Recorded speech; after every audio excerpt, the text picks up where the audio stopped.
Bon, Sean, c'est un plaisir de te recevoir sur Verisme TV. C'est un plaisir partagé. Merci à toi de m'accueillir. Avant de te laisser te présenter, puisque comme ça, j'aime bien que les invités se présentent, comme ça je monopolise pas la parole. Ça fait pas un monologue d'un quart d'heure pour faire tout ton pédigré.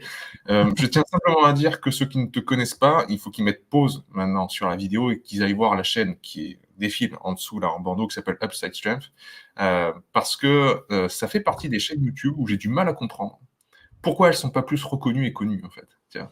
Parce que c'est des contenus qui sont très pertinents, c'est des contenus de fond, c'est des interviews très poussées, on va au fond des choses, on explique sans dogme, vraiment, on pose des vraies questions, on prend le temps de réfléchir, etc. Et ce genre de chaîne, généralement, j'ai l'impression, hein, bah, il y a beaucoup de gens qui le suivent, quoi. Et je pense qu'il manque 1 ou 2 zéros au nombre d'abonnés à ta chaîne, donc allez vous abonner, et après vous revenez sur l'interview. Encore une fois, je suis très reconnaissant de te recevoir aujourd'hui. Et voilà, si tu veux te présenter en quelques mots pour l'audience. Bah, écoute, merci beaucoup déjà pour tes commentaires positifs. Ça fait plaisir. Comme tu le sais, hein, tu le sais mieux que moi, YouTube, c'est toute une aventure et ça demande pas mal de travail. Mais je prends beaucoup de plaisir, en tout cas, à créer ce contenu, que ce soit les podcasts, mes pensées du jour, toutes les vidéos que j'essaye de partager. Et ça prend gentiment, mais ça prend du temps, c'est clair. Mais quoi qu'il arrive, c'est vrai que d'essayer de le faire d'une manière positive et constructive, c'est toujours un chouette challenge. Donc, pour la partie présentation, je m'appelle Sean, j'ai 32, bientôt 33 ans, le 6 mars prochain, donc on s'en rapproche. Je pense que l'épisode paraîtra pas loin de cette date-là, si je ne me Mm. trompe pas. J'habite à Nyon, en Suisse. J'ai grandi ici à Nyon. Je suis dans la chambre où j'ai grandi étant gamin. D'accord. Euh, ouais, j'ai grandi ici. J'ai fait du foot, du rugby, quelques arts martiaux. Et à 22 ans, je suis parti en Australie. J'en avais marre de la Suisse, 21 ans, il me semble. J'en avais marre de la Suisse. Je suis parti en Australie. J'ai fait 6 mois là-bas. Je suis revenu. J'avais toujours pas envie d'être en Suisse. Je suis parti au Canada. Et 2 semaines plus tard, je rencontre ma femme au travers d'une soirée d'un club de rugby que j'avais rejoint là-bas. Une soirée bien arrosée, comme on le sait. Mm. Et puis, du coup, j'ai passé 7 ans à Vancouver, au Canada, où j'ai commencé à me former en tant que coach, tout d'abord, personal trainer, et ensuite préparateur physique.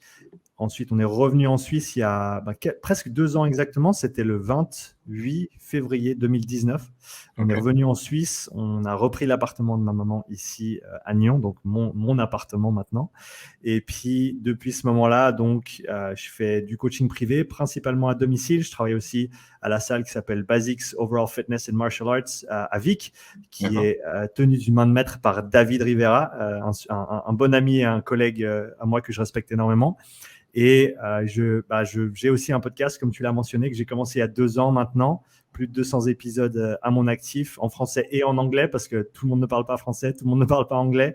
Et j'aime bien parler à des gens qui sont intéressants, qui ont des choses à dire, et j'essaye de ne pas discriminer sur la langue. En parallèle de ça, je fais pas mal de testing physiologique aussi plus récemment, avec tout ce qui est des tests d'effort, avec des tests de VO2 en utilisant l'oxymétrie musculaire et d'autres outils également. Donc j'ai un intérêt, on va dire, grandissant et pour l'instant, ça ne s'arrête pas au niveau de la physiologie, donc ce qui se passe au niveau sous-jacent. On comprend les méthodes, on comprend les entraînements, on comprend qu'est-ce qui se passe, mais j'aime bien essayer de comprendre ce qui se passe sous le capot. C'est un de mes intérêts principaux, on dira, au niveau personnel, que j'essaie de transmettre au travers de mon contenu notamment. Je dirais que ce n'est pas toujours nécessairement important. Des fois, c'est vraiment de la pure curiosité de mon côté, mais je me permets d'y aller parce que ça fait que j'adore ce que je fais tous les jours. Et je pense que c'est un métier où on se doit, si on passe du temps et on développe une entreprise et une réputation, on se doit de faire les choses qu'on aime avant tout. C'est extrêmement important. Et donc, j'essaye de véhiculer ces valeurs et de vivre au travers de ces valeurs également au quotidien. Super. Le podcast est super intéressant aussi et tu as mis le doigt sur un truc très important, c'est que tu fais en 2 langues. C'est suffisamment rare pour le souligner parce que tu as eu des grands monsieur. Tu as eu un monsieur qui m'a énormément impacté, Alex Hutchinson, dans son livre Endure. Ouais. Euh, je suis préparateur mental aussi. Et Mhm. je dois dire en fait, c'est même, j'ai envie de dire, je suis que ça, quoi. Parce que finalement, le mental et le physique, on se rend compte à quel point on parle que d'un seul individu, quoi. Je parlais au pluriel, je pense que de plus en plus, c'est arriéré. Il faudrait qu'on arrête. Et, euh, et Alex Hutchinson, avec son livre Endure, pour ceux qui l'ont pas encore lu, c'est Endure. Je pense pas qu'il soit traduit en français. Mais en tout cas, c'est vraiment une lecture très impactante et très intéressante. Tu as eu il y a pas longtemps Stan Effering, si je dis pas de bêtises. C'est ça. Voilà. Pourquoi ces vidéos sont pas plus connues? Parce que tu as des cadors dans certaines catégories. Et bon, bref, on va pas revenir sur le fait que ta chaîne mériterait plus d'audience. Euh, c'est Aujourd'hui, j'aimerais qu'on aborde ce premier épisode, parce que je dis premier parce que j'aimerais qu'il y en ait plusieurs, autour de la respiration. C'est comme tu l'as un petit peu commencé à le dévoiler. Tu travailles beaucoup avec la respiration et avec l'étude physiologique en fait de tes athlètes, avec différents outils.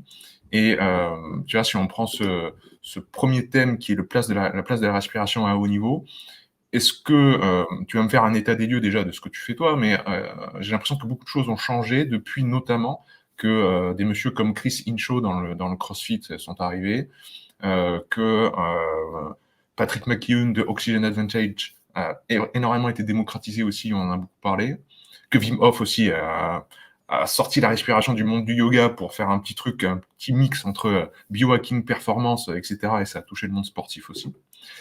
Est-ce que tu as vu les choses changer aussi depuis ces 10 dernières années? Comment tu vois évoluer les choses? Et est-ce que tu trouves que même à haut niveau maintenant, la respiration, c'est plus devenu quelque chose de farfelu, mais quelque chose d'important à prendre en considération? Moi, en tout cas, je le vois auprès de mes athlètes et des clubs sportifs dans lesquels j'interviens. De plus en plus, c'est pas seulement gestion émotionnelle. C'est vraiment, ah ouais, ça peut être quelque chose en plus pour la perf. Je pense qu'il y a encore deux écoles. Il y en a plus que deux, mais je vois encore deux, on va dire deux écoles pour simplifier. Ceux qui comprennent et qui voient l'intérêt du travail respiratoire. Et je pense qu'il y a encore une grande partie, même dans l'encadrement, les coachs, les préparateurs physiques et les athlètes à haut niveau, qui peut-être ne sont pas intéressés par ce côté-là. Il y a quand même, si on parle de travail d'endurance notamment, ça reste le cas que la VO2 max, c'est un aspect central de la performance. Pendant très longtemps et encore aujourd'hui, le débit cardiaque est donné comme aspect limitant de la VO2 max, au-delà de la différence artério-veineuse, ce genre de choses, sans nécessairement parler de respiration. À mon sens, qui est un manque, c'est une sursimplification. Bien sûr, le débit cardiaque, il est important, il est très important, mais une autre chose qui, je pense, est en train de changer gentiment, et ça, c'est une des choses que j'essaie de transmettre, c'est aller au-delà des filières énergétiques. On a beaucoup parlé pendant des années des filières, et les filières, on sait ce qu'elles sont, elles existent. Elles existent au sein des fibres musculaires. Et au-delà de ça, qui est le côté, on va dire, utilisation d'oxygène, recyclage de l'ATP, eh ben, on a tout l'aspect d'apport d'oxygène, en fait, qui est très peu abordé. Donc, quand on parle d'énergétique, quand on parle d'endurance, eh ben, on parle du côté, on va dire, musculaire, métabolique, mais on parle très peu des autres systèmes qui sont impliqués. Eh ben, notamment, si on suit ce cycle de l'oxygène et du CO2, on a la respiration, donc on a les poumons, on a la circulation, on a le cœur, on a le système vasculaire, on a l'extraction de l'oxygène depuis les globules rouges dans les fibres musculaires, on a ensuite le retour du CO2, l'effet tampon au niveau du sang, l'extraction au niveau pulmonaire. Donc, c'est un cycle complet et qui touche beaucoup de systèmes importants dans le corps. Je n'ai même pas parlé du système nerveux et de son implication dans tout ça, mais il est prépondérant, hein, on le sait. Et donc, on a tous ces systèmes qui sont impliqués dans cet apport, utilisation de l'oxygène.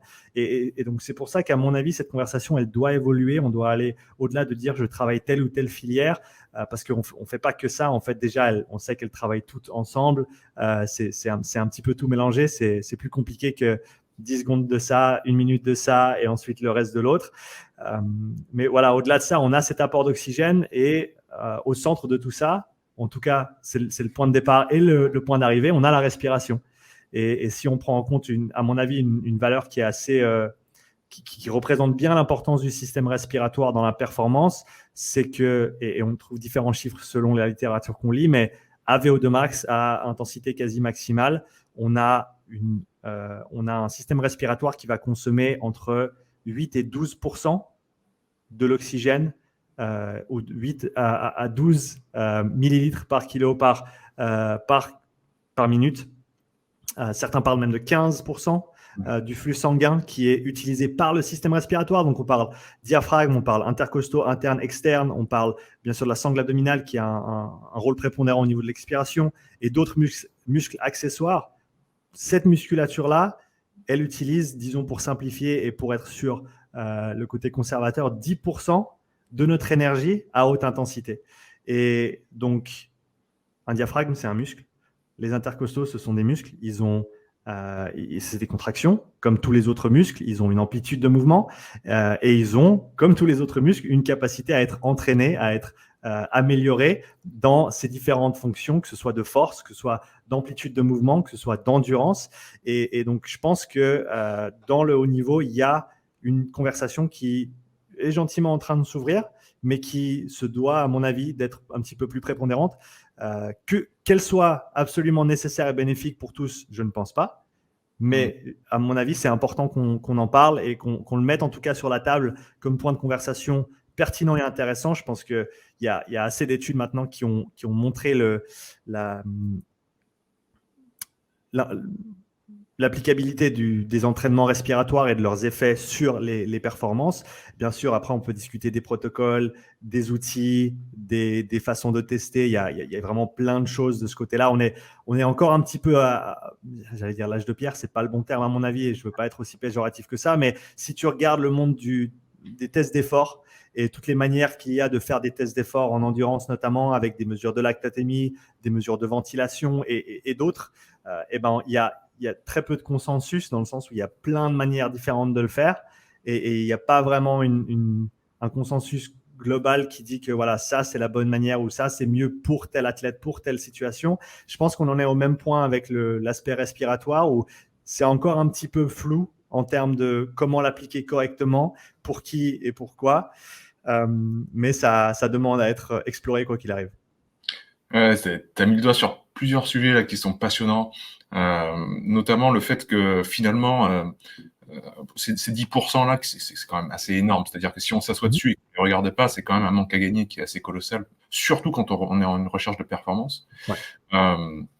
Donc on peut optimiser cette histoire en fait. Hein, et si on prend ça vraiment, comme tu l'as très bien fait, de manière très schématique, c'est un muscle, le diaphragme, les intercostaux, ce sont des muscles. Donc ça veut dire qu'il doit y avoir une connexion cerveau-muscle quelque part. Là. Il doit y avoir un allumage du système nerveux. Il y a une connexion. Donc si on remonte un peu la pelote de laine et qu'on se dit, bon, au niveau du tronc cérébral, où est-ce que ça se passe? Où sont les groupes respiratoires? Ah, il y en a un qui dirige les nerfs phréniques. Il y en a un autre qui dirige les nerfs intercostaux. Donc ça veut dire qu'il y a deux voies, vraiment deux autoroutes, là, comme deux liens qu'on pourrait avoir. Et on pourrait améliorer cette connexion cerveau-muscle, comme on le fait pour nos biceps, comme on le fait en salle de muscu, etc. Donc, pourquoi ne pas avoir la même approche pour le neuromusculaire du système respiratoire? Et c'était la question que je voulais te poser. C'était, évidemment, on va parler après de biochimie, vraiment ce que tu as décrit, c'est-à-dire les échanges gazeux, comment ça se passe dans le sang, etc. Notamment avec tout le travail qui a été fait autour de l'effet Bohr et de l'implication du CO2 dans le sang. Mais pour moi, la première étape, c'est voir les amplitudes, comme tu l'as très bien décrit, au niveau diaphragmatique, au niveau intercostaux, au niveau claviculaire, comment respire la personne. Et pas seulement les athlètes, hein, c'est monsieur et madame tout le monde. Après, quand vous développez un œil de spécialiste, vous voyez très bien les gens respirer d'une certaine manière, etc.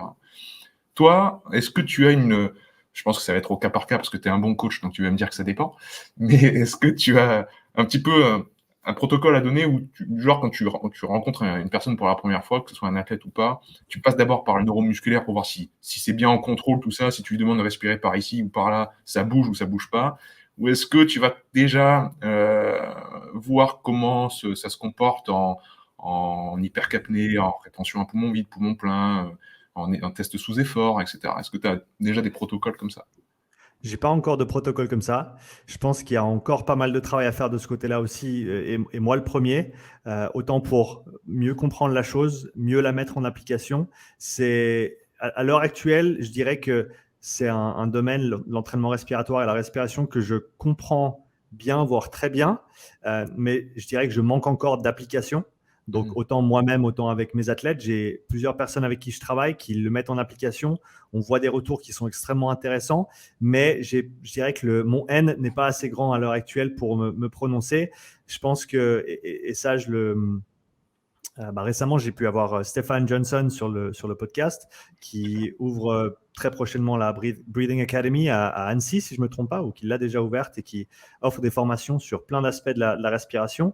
Et j'aime bien son schéma, la façon dont il l'explique. Je pense qu'il y a un développement au niveau de la conscience respiratoire et du contrôle respiratoire qui peut être fait par tout un chacun, qu'on cherche la performance ou pas. À l'heure actuelle, un des outils que je recommande, c'est un petit livre qui s'appelle La conscience au travers du mouvement de Moshe Feldenkrais, qui je trouve est extrêmement intéressant, extrêmement pertinent, extrêmement simple à mettre en application. Il faut juste se bloquer une quarantaine de minutes, prendre ce petit livre qui a 12 leçons et en gros, il faut lire un paragraphe à la fois, exécuter le paragraphe. Ensuite, tu retournes au petit livre et tu continues à lire et vice-versa, et tu continues à enchaîner comme ça. Et je pense que déjà, pour commencer avec des petits exercices comme ça, les gens peuvent prendre conscience de comment ils respirent, de la place qu'ils ont au niveau de leur cage thoracique, comment est-ce qu'on respire, plus avec le ventre, plus avec le dos, plus avec le poumon gauche, plus avec le poumon droite. Toutes ces petites subtilités auxquelles on ne pense pas. Je dirais par contre que c'est peut-être, je ne suis pas sûr encore, mais je dirais que c'est peut-être pas la meilleure porte d'entrée pour les athlètes qui cherchent la performance.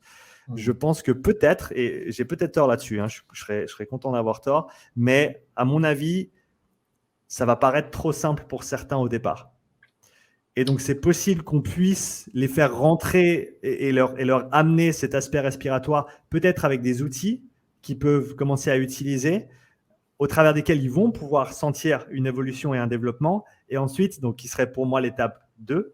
Et ensuite, revenir, une fois qu'on les a ancrés là-dedans, une fois qu'ils ont vu, compris, senti les intérêts, et ben, peut-être les faire revenir sur l'étape 1, qui, à mon avis, est vraiment l'emplacement de départ, où on commence par la fondation, on commence par le contrôle, comment est-ce qu'on respire, qu'est-ce qu'on utilise comme muscle, qu'est-ce qu'on n'utilise pas comme muscle. Mais à mon avis, selon la population avec laquelle tu travailles, c'est peut-être intéressant de commencer un petit peu trop loin pour d'abord les faire en sorte qu'ils comprennent et qu'ils le ressentent et qu'ils le voient et que ce soit un petit peu plus, entre guillemets, difficile que l'étape 1 et ensuite de revenir. Je ne suis pas encore certain si c'est la bonne approche, mais je pense que selon et encore une fois, comme tu le disais, je n'ai pas nécessairement d'approche pour chacun, mais je dirais que selon le caractère, peut-être que ça peut être une porte d'entrée qui potentiellement aurait plus de succès que l'autre. Je ne sais pas ce que tu en penses. Ouais, je suis tout à fait d'accord. C'est-à-dire que les athlètes, c'est quand même une population qui est très spécifique. Si tu arrives, ça marchera très bien dans un cours de yoga. Je pratique le yoga, ma sœur est professeure de yoga aussi. J'adore le yoga, donc c'est pas du tout péjoratif ce que je suis en train de dire. Mais dans un cours de yoga, on va beaucoup être plus dans le subtil, dans les sensations, dans le corps, etc. Et donc là, ça sera beaucoup plus facile de lui dire, bon, tu mets tes mains sur tes côtes, tu sens si tu respires plutôt par les côtes, tu mets tes mains sur ton ventre, etc. Tu fais ça à un athlète, ouais, c'est gentil, mais c'est où les perfs et le chrono, il est comment, etc. Donc il faut de la métrique quelque part. Par contre, ce qui a très bien marché, donc moi, en inventant des petits jeux, notamment avec les clubs de rugby, donc les gars, c'est sûr qu'ils veulent. Bah, toi, tu viens du rugby aussi, donc tu le sais. Donc les gars, ils veulent du concret. Bah, en fait, j'utilise un mètre ruban. Et on voit les amplitudes. Et je sais pas si tu as lu le livre qui s'appelle Briefing for Warriors. Non. Je saurais plus te dire le nom. Je pense qu'il doit être le nom de l'auteur, mais c'est vraiment très intéressant. Et d'ailleurs, il y a Brian McKenzie qui intervient dedans, de Shift Adapt, donc des grands muscles d'inspiration. Et en fait, il a un système où il mesure à expiration totale, il mesure à inspiration totale, il fait un petit calcul avec des pourcentages, il dit, bon voilà, ça c'est ton volume respiratoire, on te note de A à D ou de A à E, je sais plus. Et là, tout d'un coup, on dit, ah oui, d'accord, ok, en fait, je suis nul. ou je suis moyen, donc je peux peut-être m'améliorer, etc. Et par évidemment une sorte de gamification, une sorte de, voilà, tu utilises la métrique, donc tu mets un peu une note. Là, il se reconnaît. Il dit, ouais, bon, d'accord, il y a moyen que je puisse gagner de l'amplitude ou quelque chose comme ça. Il comprend le manque à gagner. Et sinon, c'est vrai que c'est plus dur. Et la porte d'entrée de la biochimie, là, c'est sexy. Quand on commence à parler oxygène, CO2, etc., je trouve que ça les porte. Alors, est-ce que, maintenant, Je suis content d'avoir un invité qui connaît le truc. Tu nous parles un peu du CO2 et à quoi ça sert dans le sang? À quoi ça sert dans le sang? Et avant de sauter sur le CO2, je voulais ajouter un truc parce que tu l'as bien dit. Je pense que la quantification, c'est toujours important pour les athlètes. Donc, c'est intéressant cette approche avec le mètre à ruban. Je pense que c'est une bonne idée. J'utilise la spirométrie pour, en gros, quantifier les volumes pulmonaires, la puissance expiratoire des athlètes avant de faire les tests d'effort. Et ça donne aussi, je pense, une bonne base parce que tu as ces bases de référence en termes de normes par population, par taille, par genre, etc. Et donc, la personne voit tout de suite, est-ce que mon volume est concordant par rapport à ce que je devrais pouvoir faire? Si c'est un athlète, il faudrait qu'il soit un petit peu plus haut que la moyenne. Donc là, déjà, tu peux leur mettre la puce à l'oreille. Ah, il y a peut-être un truc à travailler. Et comme tu l'as dit, après, je pense que ça, c'est une autre porte d'entrée où peut-être que là, ils accepteront plus facilement de faire des exercices entre guillemets simples, si ensuite on peut leur montrer qu'avec quelques petites interventions, ils arrivent à gagner en volume. Ça, je pense que c'est une autre manière de le faire. Pour parler du CO2, donc le CO2 qui, à mon avis, devrait faire partie du titre du livre de Patrick McKeown. Je ne sais pas pourquoi il l'a appelé. Je pense que c'est parce que les gens, ils comprennent pas. Je pense que les gens, ils se seraient dit que c'était un livre sur le réchauffement climatique s'il avait parlé de l'importance du CO2. Donc, il a utilisé oxygène, mais vraiment, c'est une pièce centrale qui est extrêmement intéressante parce que c'est pas soit l'oxygène, soit le CO2, c'est les deux. On a besoin des deux. À savoir que, et ça, je pense que pour moi, en tout cas, c'était une réalisation assez intéressante quand je l'ai remarqué ou quand je l'ai lu dans le livre de George Brooks, c'est que en gros, ce qui se passe au niveau de la respiration cellulaire, si tu écris l'équation, c'est l'équation inverse de la photosynthèse. Donc, en gros, ce que font les plantes et ce que font les arbres, c'est simplement l'inverse de ce que nous, on fait. Et donc, pour simplifier, on va prendre des substrats, donc des graisses, des sucres et parfois un petit peu de protéines et de l'oxygène. Et on va en ressortir de l'ATP, donc de l'énergie pour alimenter nos contractions musculaires et d'autres processus importants dans le corps. Et on va éjecter du CO2, entre autres. Et les plantes vont faire l'inverse. Elles vont prendre… De Calvin, il me semble, hein, cycle de Krebs pour nous, cycle de Calvin pour les plantes. Je crois que c'est ça. Et donc, elles font le contraire. Elles prennent un petit peu de soleil et puis qui leur apporte, entre guillemets, l'énergie et le CO2 et elles nous ressortent des sucres et de l'oxygène, ce qui est assez fascinant. Et si ensuite, je ne vais pas partir trop loin là-dedans, mais si ensuite tu regardes un arbre avec un paysage blanc derrière et que tu prends l'inverse de cette image, ça représente à peu près le poumon. Mais voilà, encore une fois, on n'a pas besoin d'aller trop loin, mais je trouve que c'est une chouette image, en tout cas, à garder en tête. Ouais. Et donc, le CO2, quel rôle il joue dans le corps? Donc, c'est la résultante de la respiration. C'est un des produits qui résulte de la respiration cellulaire et qui va avoir un impact sur beaucoup de systèmes dans le corps, notamment sur la disponibilité de l'oxygène au niveau musculaire, c'est-à-dire qu'on a quelque chose qui s'appelle la courbe de dissociation de l'hémoglobine et de l'oxygène, qui dit que l'affinité de l'oxygène et de l'hémoglobine change avec quelques paramètres, notamment la température, l'acidité, donc le pH, et le CO2. Et si on veut peut-être illustrer ça de manière un petit peu plus compréhensible pour chacun, j'aime bien penser à l'hémoglobine comme étant un taxi qui a 4 places passagers et l'oxygène, c'est les passagers. Donc, le taxi arrive idéalement ou à peu près vide au poumon. Il va se charger en oxygène et il va ensuite transporter l'oxygène vers les différents organes et vers nos muscles, surtout quand on est au milieu d'un effort dynamique. Et au moment de lâcher ces passagers, dans certaines situations, on va avoir les portes qui coincent un petit peu, alors que dans d'autres situations, c'est peut-être un de ces… je cherche une image qui se tienne, un de ces bus londoniens avec les portes ouvertes, où tu peux à peu près… Alors, tu ne sautes pas quand le bus est en marche, mais c'est un petit peu plus facile d'en sortir que, tu vois, si tu as la ceinture qui grince et la porte qui coince. Et donc, en gros, pour faire simple, plus tu as de CO2 dans l'organisme, plus ça va être facile de décharger l'oxygène au niveau musculaire. Donc, tu vas gagner en efficience de ce côté-là. Et donc, on a avantage à avoir une certaine rétention de CO2 pendant qu'on produit un effort. Ça peut devenir un petit peu compliqué parce qu'une fois qu'on a terminé l'effort, eh ben, le but, c'est de se débarrasser d'un maximum de CO2 pour être prêt pour le prochain effort. Si on parle d'effort intermittent, tu parlais rugby par exemple. Donc, encore une fois, ça paraît contre-intuitif, mais si on suit cette logique au niveau de la biochimie, si on veut, au niveau de ces échanges gazeux, on aurait avantage à hypoventiler, c'est-à-dire respirer peu pendant un effort, aussi peu qu'on peut le tolérer, et ensuite hyperventiler pendant les temps de repos pour éjecter tout ce CO2 supplémentaire qu'on avait afin de pouvoir recommencer. À savoir que, et tu le sais mieux que moi, c'est une des raisons pour lesquelles on arrive à avoir des rétentions aussi longues avec une méthode comme celle de Wim Hof. C'est simplement qu'en hyperventilant au repos, qu'est-ce qui se passe? Tu ne vas pas pouvoir sursaturer ton sang parce que ton sang au repos, il est déjà saturé à 98-99% en oxygène. Donc, tu ne peux pas en amener plus que ça. Tu ne peux pas en mettre plus dans le sang. C'est déjà plein. Par contre, ce que tu peux faire, c'est jouer avec tes niveaux de CO2. Et donc, si tu es au repos, tu produis pas beaucoup de CO2, vu que tes muscles ne consomment pas beaucoup d'oxygène et donc ne produisent pas beaucoup de CO2. Et donc, si tu hyperventiles, tu respires plus que tu ne devrais le faire au repos, tu vas éjecter beaucoup plus de CO2 que ce que tu ferais normalement. Donc, ça veut dire que tes niveaux de CO2 normaux qui sont là, ils vont descendre au fur et à mesure que tu hyperventiles. Et au moment de commencer ta rétention d'air, si tu avais commencé au niveau normal ici et que ton plafond, il est… Alors là, j'ai un micro, ça va m'embêter. Si le plafond, il est en haut de l'écran ici, pour ceux qui écoutent en audio, allez regarder la vidéo parce que je suis en train de faire des petits barèmes avec mes doigts.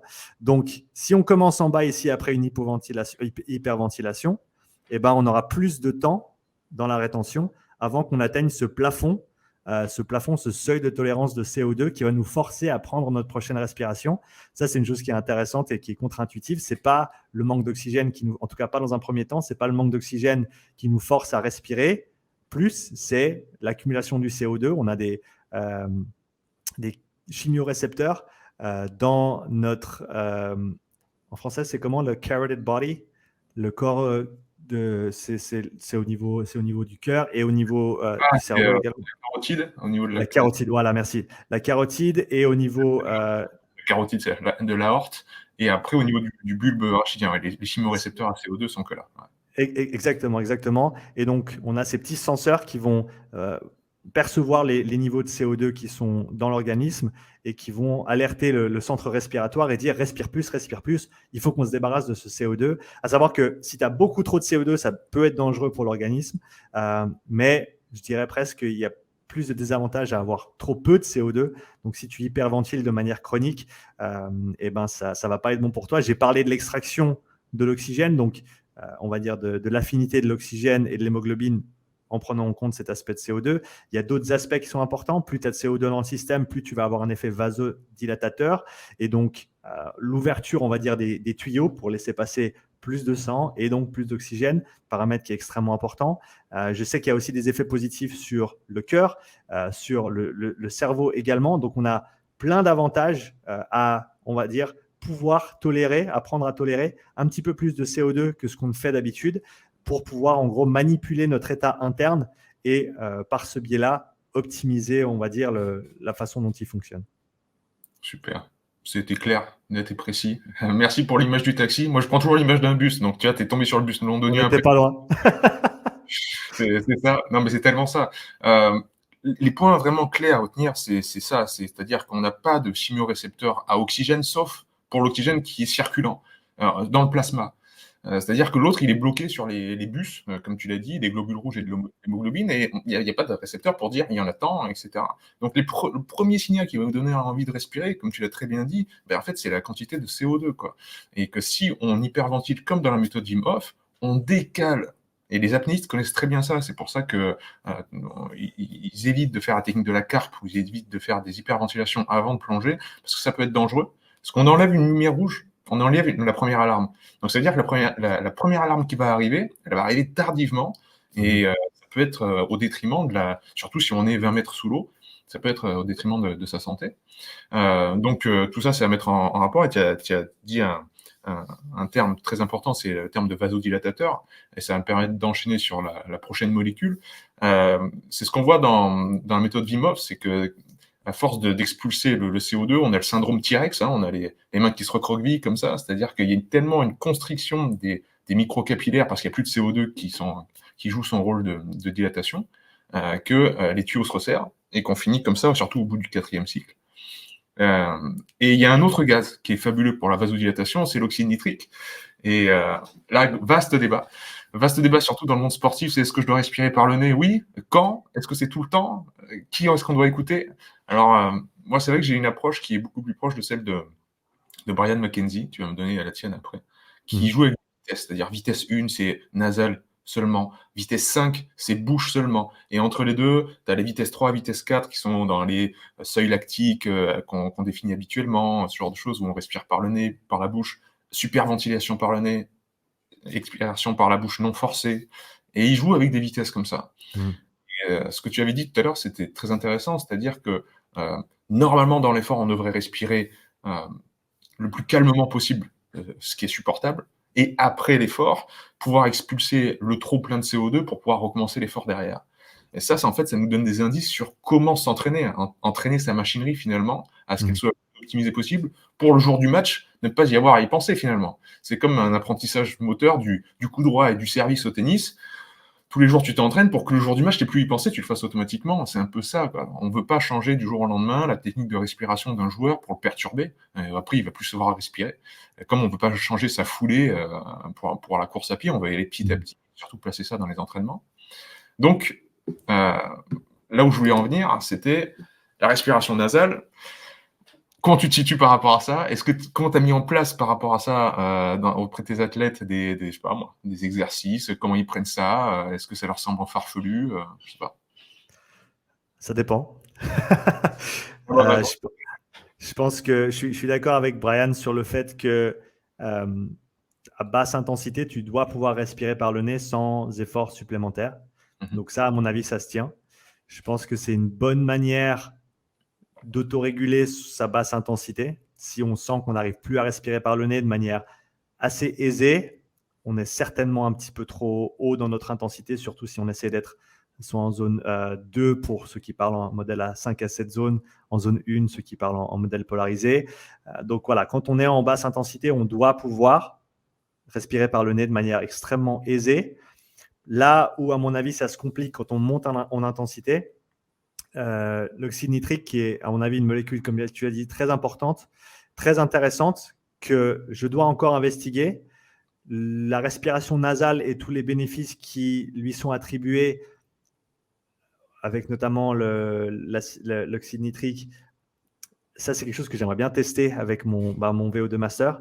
Donc, me poser à 160 watts, nasal 5 minutes, buccal 5 minutes et alterner et voir si est-ce qu'on voit vraiment une différence au niveau cardiaque, au niveau de l'oxymétrie musculaire.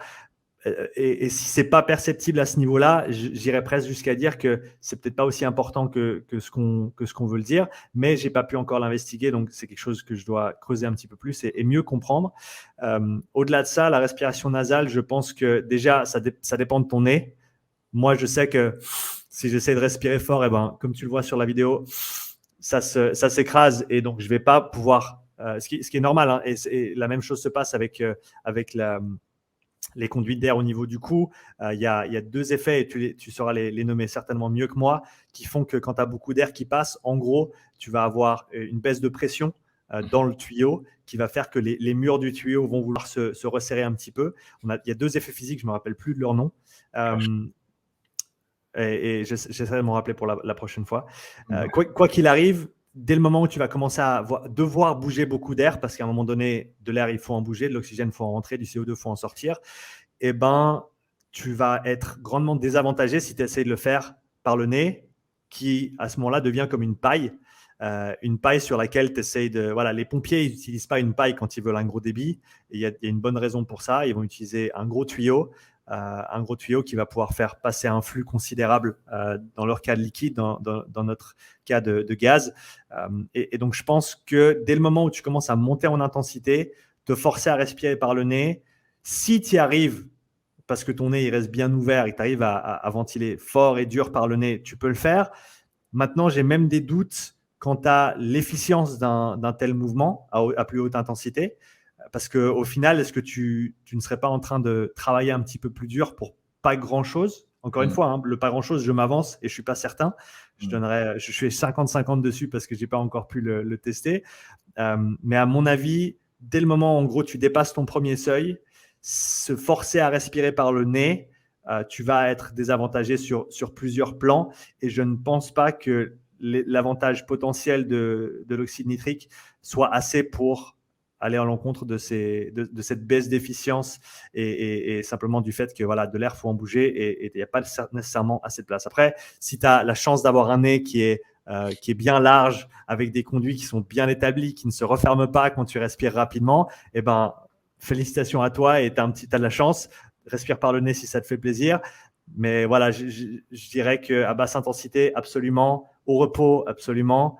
Dès que tu commences à monter en intensité, je ne suis pas sûr que les bénéfices soient aussi hauts que ce qu'on veuille le dire, ou en tout cas qu'ils soient bénéfiques par rapport aux contraintes. Ouais, bah, finalement, c'est toujours un peu la même histoire. C'est ne pas contracter une dette, c'est pas avoir une stratégie de dette par rapport au corps. C'est-à-dire, il y a une demande du corps et de l'effort. Mhm. Qu'est-ce que tu lui offres en regard de ça? C'est uniquement ça. Il faut être dans la justesse et pas être tomber dans un monde manichéen où il y aurait que la respiration nasale ou que la respiration buccale. Euh, non, c'est est-ce que je donne parfaitement ce que me requiert mon corps? Et si c'est le cas, la performance sans doute sera optimale. Si on regarde ça, je lui donne pas assez. Bon, bah, il n'y aura pas assez d'oxygène, clairement. Si je lui en donne trop, je vais sans doute stresser le système, sans doute mettre des contraintes, comme on peut le voir, hein, c'est-à-dire les personnes, la caricature, c'est le gars qui commence dès la première foulée à faire. Et, bon, on comprend bien que ça va être trop, ça va pas le faire. Mais à l'inverse, quelqu'un qui, comme tu l'as dit, connaît ce point de bascule ou qui sort de sa zone d'endurance, où c'était facile, du jogging habituel, où il pousse un petit peu plus la machine et il se contraint, forcé à respirer par le nez.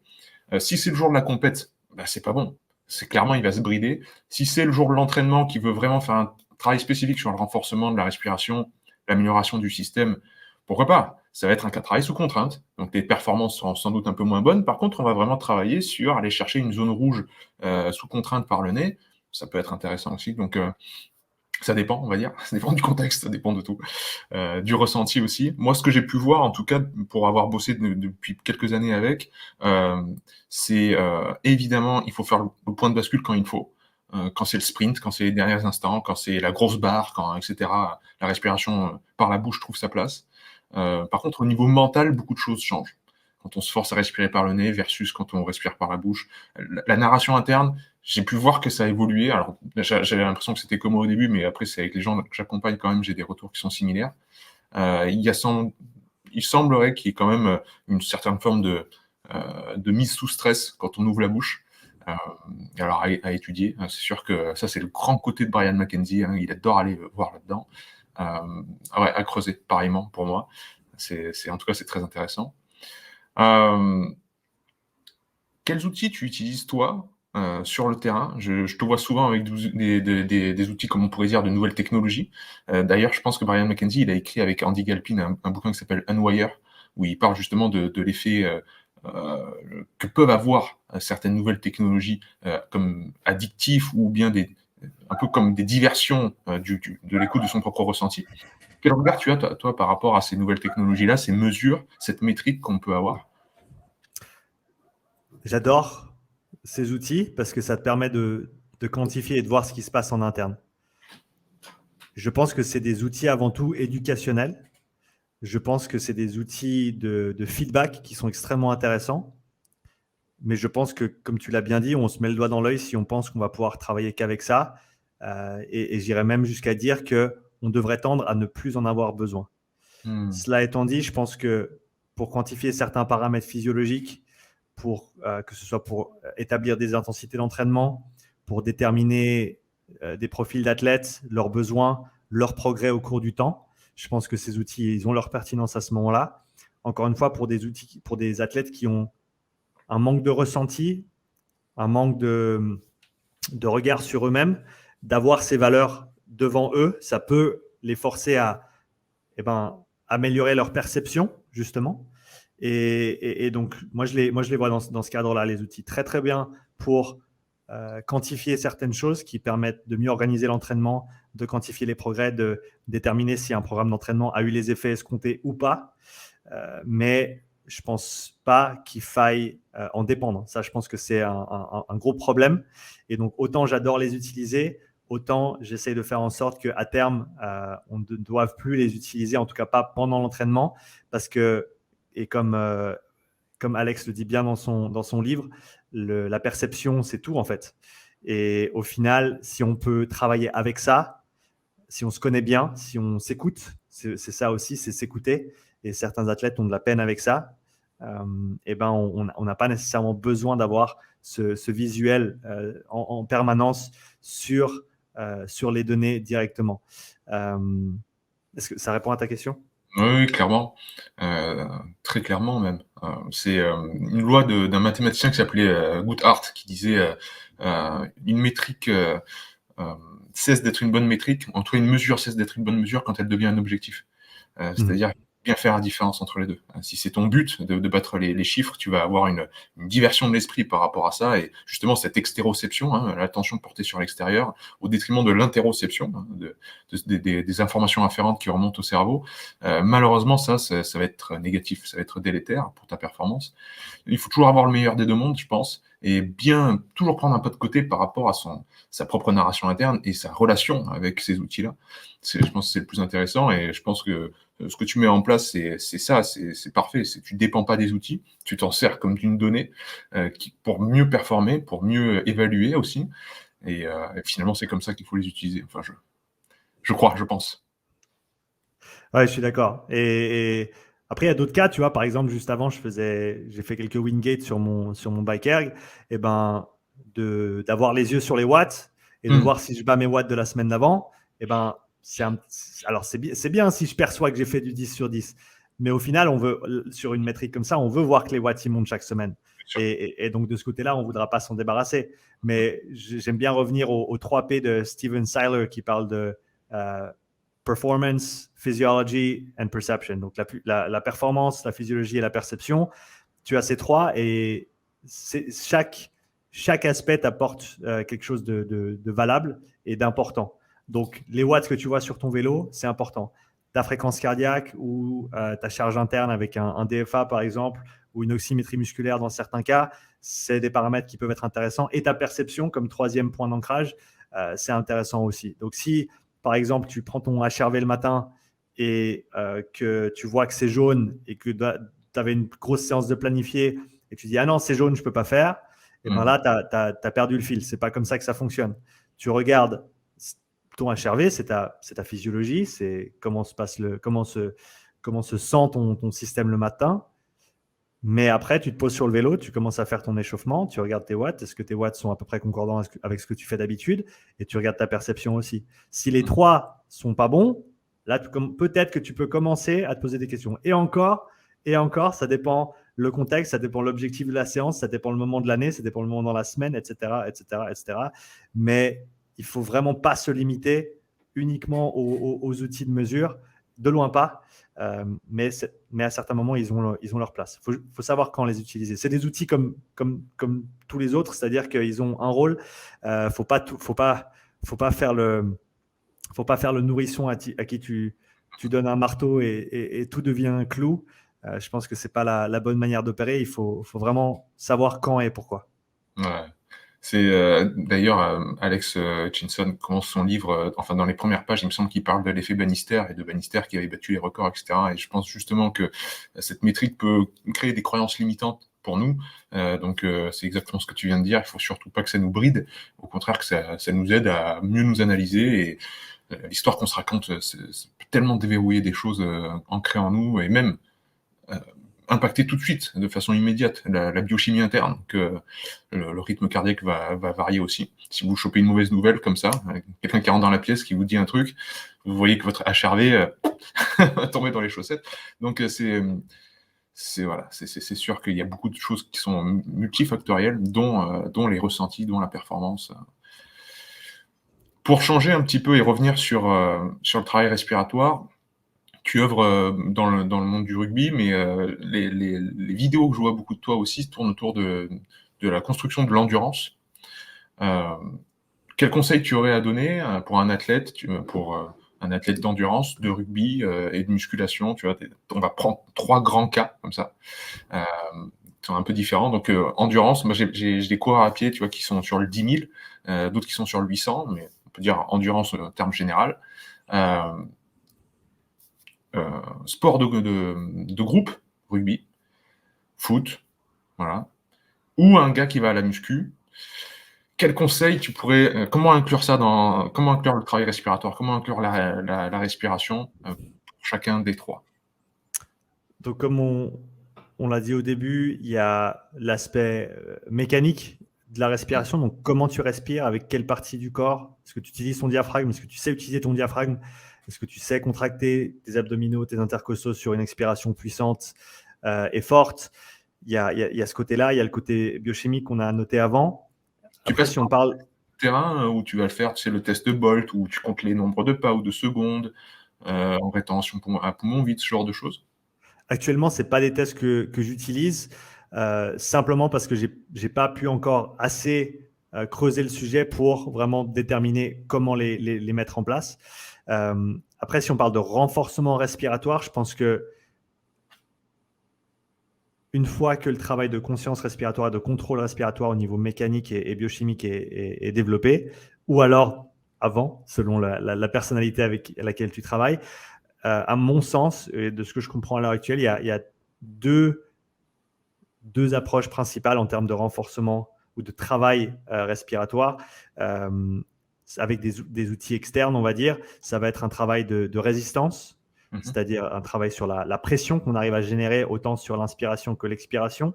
Mmh. Et il y a beaucoup d'outils qui travaillent à cet effet, qui sont actuellement disponibles. Il y a le versant de ça, c'est le côté coordination et volume et fréquence. Et je pense que les deux sont importants. Je pense qu'à l'heure actuelle, le côté résistance est beaucoup plus accessible, simplement du fait qu'il y a beaucoup plus d'outils sur le marché, Ouais. même si c'est en train de changer pour l'autre côté. L'aspect coordination et volume, à mon avis, il est sous-coté à l'heure actuelle, parce que quand tu es un athlète d'endurance et que tu dois bouger des volumes d'air conséquents pendant des périodes prolongées, eh ben, si tu as l'opportunité de, certes, tu peux gagner en force inspiratoire, en pression inspiratoire sur un diaphragme, et pareil sur une expiration au niveau des intercostaux et des abdominaux, tu peux gagner en force, mais il y a cette relation avec la pression et le volume qui n'est pas linéaire. C'est-à-dire que si tu as un poumon qui est vide, si tu as fait une expiration qui est complète et que tu inspires un demi-litre d'air, tu as très peu de résistance. Tu as même une résistance négative, c'est-à-dire que ton air, il va rentrer même si tu n'essayes pas de l'inspirer, simplement pour rééquilibrer l'interne et l'externe. Par contre, si tu as, disons, 6 litres de capacité et que tu as déjà inspiré 5 litres et demi, eh ben, ce dernier demi-litre que tu vas essayer d'inspirer, ce n'est pas du tout le même effort qu'au début de l'inspiration. Et donc, le fait d'utiliser une résistance sur la respiration, ça peut potentiellement amener à une réduction du volume total qu'on va pouvoir inspirer. Et si on recherche une maximisation de l'amplitude de mouvement du diaphragme et donc du volume qu'on peut inspirer, à mon avis, ça peut potentiellement être délétère. Ce n'est pas des choses que j'ai pu quantifier encore, mais au niveau théorique, ça me semble se tenir, en disant que si tu fais que du travail de résistance, eh ben, certes, ton diaphragme il va devenir plus fort, certes, tes intercostaux, etc., vont devenir plus forts, mais peut-être que tu vas limiter ton volume respiratoire, chose qui ne serait pas nécessairement bénéfique dans un contexte d'endurance où, encore une fois, tu veux bouger un maximum d'air, et pour ça, il te faut une amplitude complète. On pourrait comparer ça à un quart de squat et à un squat complet. Mmh. Si tu es un haltérophile, tu as besoin de faire des squats complets pour ta compétition. Si tu fais que des quarts de squat tout le temps, eh ben, peut-être que tu vas rater un petit bout de l'histoire. Donc, à mon sens, il y a certainement des aspects positifs dans les deux. Le travail de résistance, mais à mon avis, le travail de volume et de coordination est extrêmement intéressant parce que justement, il prend en compte, la capacité de la personne, de par exemple, un test de spirométrie où tu vas pouvoir déterminer, voilà, cette personne a 6 litres de volume pulmonaire qui est disponible. Elle va pouvoir expirer 5,2 litres dans la première seconde. On peut utiliser cette valeur comme référence et on peut dire, pendant ton effort dynamique, tu devrais théoriquement pouvoir bouger, que ce soit 20 fois, 30 fois, 40 fois, 50 fois par minute, 85% de ce 5,2 litres. Et là, on a quelque chose qu'on va pouvoir quantifier sur un entraînement. On a quelque chose qu'on va pouvoir progresser de manière assez simple. Je pense que l'entraînement respiratoire, pour beaucoup, il semble compliqué, il semble abstrait. Mais une fois qu'on comprend les paramètres avec lesquels on travaille, c'est-à-dire le volume, la fréquence et simplement une mécanique respiratoire qui soit bonne, c'est-à-dire que pour simplifier, on va vouloir respirer vers l'arrière, c'est-à-dire utiliser son dos au niveau postérieur. On va vouloir respirer vers le bas, tirer le diaphragme vers le bas, dans les côtés également. Et on va vouloir limiter, je ne sais pas, mais on va vouloir ne pas mettre ça en avant, le côté au niveau du torse. On ne va pas vouloir respirer vers l'avant et on va vouloir éviter de respirer avec les trapèzes et les épaules vers le haut. Donc, derrière, en bas, côté, et éviter trop de devant et en haut. Donc, si on allie tout ça, on a un travail qui va être extrêmement productif parce que le diaphragme, il va pouvoir explorer toute cette amplitude de mouvement qu'on veut lui donner, peut-être même développer cette amplitude et rester sur des volumes qui vont être ensuite concordants avec notre capacité, qui vont ensuite avoir un transfert sur notre sport. Donc, je pense que pour revenir à ta question initiale, un athlète en termes d'endurance, je pense qu'il va gagner certainement un petit peu plus au niveau du travail de volume et de coordination. C'est pas pour dire que le travail de résistance n'aura pas de bénéfice pour lui. Et le travail de résistance, il est un peu moins coûteux en termes de temps aussi. Donc, c'est possible que ce soit… Ça, c'est aussi une contrainte à considérer. Si la personne a peu de temps, peut-être que ça, c'est la porte d'entrée. Pour un athlète de rugby, là, on parle de stabilisation de la colonne, notamment sur des impacts, etc. Mais aussi une ventilation qui est assez poussée. Donc, je pense que les deux ont leur place et ont leur importance. Et pour quelqu'un qui parle de sport de force peut-être ou qui se focalise sur la musculation, j'irais peut-être plus côté résistance parce qu'encore une fois, puissance inspiratoire, donc pouvoir avoir un diaphragme qui est fort, pouvoir générer une pression intra-abdominale qui est haute avant des gros levés par exemple. Là, on aurait peut-être une prépondérance de ce côté-là avec, quoi qu'il arrive, potentiellement un bénéfice au niveau volume et coordination. Parce que, encore une fois, si on arrive à mieux remplir ses poumons, mieux utiliser son diaphragme, cette pression, on va pouvoir la générer d'une manière plus efficiente et on va peut-être même pouvoir générer plus de pression de cette manière-là. Donc, je distribuerais le spectre comme ceci. Cela étant dit, je ne pense pas qu'il n'y a pas nécessairement de littérature sur le sujet, en tout cas pas qui compare ces deux approches. Pression et ensuite volume, fréquence. Mais je pense que je l'orienterai de cette manière-là au niveau théorique. Après, à voir sur le terrain selon les besoins de chacun. J'ai des personnes qui ont senti beaucoup de bénéfices avec le travail de résistance et d'autres beaucoup de bénéfices avec le travail de volume. Et ça va être extrêmement difficile de trouver des études ou même de mettre en place des études qui vont comparer les deux et mettre les deux en opposition. Je ne les mettrai pas en opposition, je les mettrai en termes de méthodes ou d'approches complémentaires. Et encore une fois, pour ceux qui n'ont pas beaucoup de temps, l'entrée la plus simple, ça va être sur la résistance. Et pour ceux qui ont peut-être un peu plus de motivation et un peu plus de temps, le travail de volume peut être extrêmement intéressant. Ouais, clairement, j'aurais eu la même réponse que toi, c'est-à-dire qu'il faut vraiment arriver avec une individualité, jouer sur peut-être les points faibles qu'on repère chez un individu. Très rapidement, on va se rendre compte que c'est la résistance qui pêche, ou bien c'est le volume qu'il faut travailler. Avec ceci de très intéressant dans les sports de force, c'est que les piliers du diaphragme, ils soutiennent vraiment la colonne vertébrale aussi. Donc c'est cette pression intra-abdominale, comme tu l'as très bien dit. Une fois qu'on est en contrôle de son diaphragme, on est aussi en contrôle de sa stabilité et on peut se permettre de laisser ça sous tension, verrouiller la chose et continuer à respirer sous un back squat qui est un peu lourd, par les côtes, par le dos, par même une respiration claviculaire, et pas être en apnée complètement rouge écarlate, proche de tomber dans les pommes, comme on le voit. Il y a un autre volet, il y a évidemment le côté performance, mais il y a aussi le côté fierté et amour-propre, des relations avec son propre corps quand même, quand on arrive à mieux contrôler les choses et qu'on se sent fort, vraiment, pas forcément pousser plus de fente ou courir plus vite, mais se sentir en contrôle et se sentir fort. Et ça, on quantifiera jamais, hein, ça c'est sûr, mais je pense qu'au niveau mental, c'est très important. Et la respiration, elle permet ça, elle permet vraiment écoute et une sensation de force interne qui est, pour moi, assez royale. Donc voilà, mon cher ami, ça fait bientôt 1 heure qu'on se parle. On a quand même fait un tour bien complet, même si non, complet, ce serait trop dire. Mais on a fait un bon tour autour de la respiration. On a Euh, bien commencé. Tu as des conseils de lecture, des sources intéressantes? On en a cité pas mal, hein. On a cité Oxygen Advantage, on en a cité 2-3, mais voilà. Vers quoi tu renverrais les gens? Si j'ose recommander mon podcast, Ah oui, j'ai interviewé pas mal d'intervenants qui parlent de travail respiratoire. Pour en citer quelques-uns, Brian Kozak en anglais, Andrew Sellers, euh, qui c'est encore, Daniel Crumbach, Aaron Davis, Patrick Estes, donc toutes ces personnes et d'autres encore que j'ai interviewés pour qui la respiration a un rôle central et prépondérant. Et pour ceux qui s'y intéressent, je pense que c'est des bonnes ressources.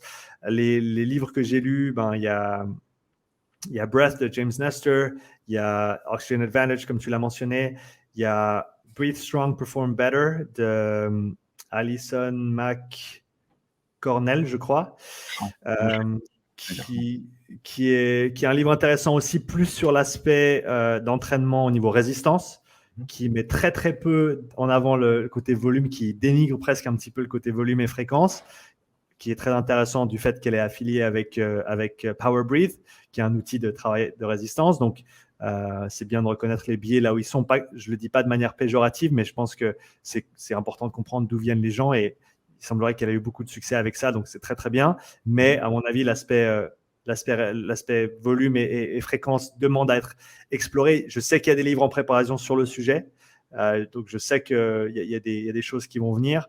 Il y a au niveau d'autres ressources, au niveau respiratoire, il y a un cours en ligne pour ceux que ça intéresse, pour ceux qui veulent, on va dire, pousser leur compréhension au niveau du travail respiratoire, de l'entraînement respiratoire un petit peu plus loin. Daniel Crumbach, que j'ai mentionné, que j'ai reçu sur le podcast plusieurs fois, qui a un cours extrêmement complet sur tout ce qui est du testing métabolique, et qui dédie plusieurs présentations au testing, au travail respiratoire, aux limitations respiratoires et à l'entraînement respiratoire également. Donc ça peut-être être une ressource intéressante pour ceux qui souhaitent aller un petit peu plus loin. C'est du contenu qui est payant à ce niveau-là.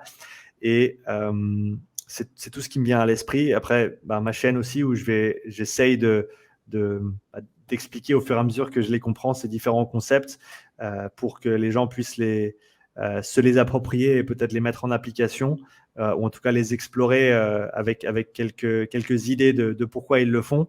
Je pense que je commencerai avec ça, c'est déjà pas mal. c'est déjà pas mal, hein. Qu'est-ce que je pourrais dire de plus? Le programme Shift Adapt de Brian McKenzie que je suis depuis 2 ans à peu près, et Ouais. qui est très bien fait parce que c'est une école en ligne en fait. Ils mettent tous les jours des nouveaux exercices. Toutes les semaines, des nouveaux webinaires où ils font venir des experts Super. de l'amygdale pour voir comment le CO2 réagit avec l'amygdale dans le cerveau. Enfin, vraiment, ils font le job quoi, au niveau de la respiration et de la performance. Mhm. Et puis, non, tu as cité voilà, les plus grands, et puis surtout, tu as des interviews qui sont passionnantes par rapport à ça. Donc, c'était le dernier point de l'interview. Où est-ce que te retrouver? Donc, on a dit YouTube, Upside Strength. Ouais. Podcast, c'est le même nom, hein, je dis pas de bêtises. Upside Strength Podcast, ouais, sur Spotify, Apple Podcast, No Minute pour ceux qui sont en France et d'autres.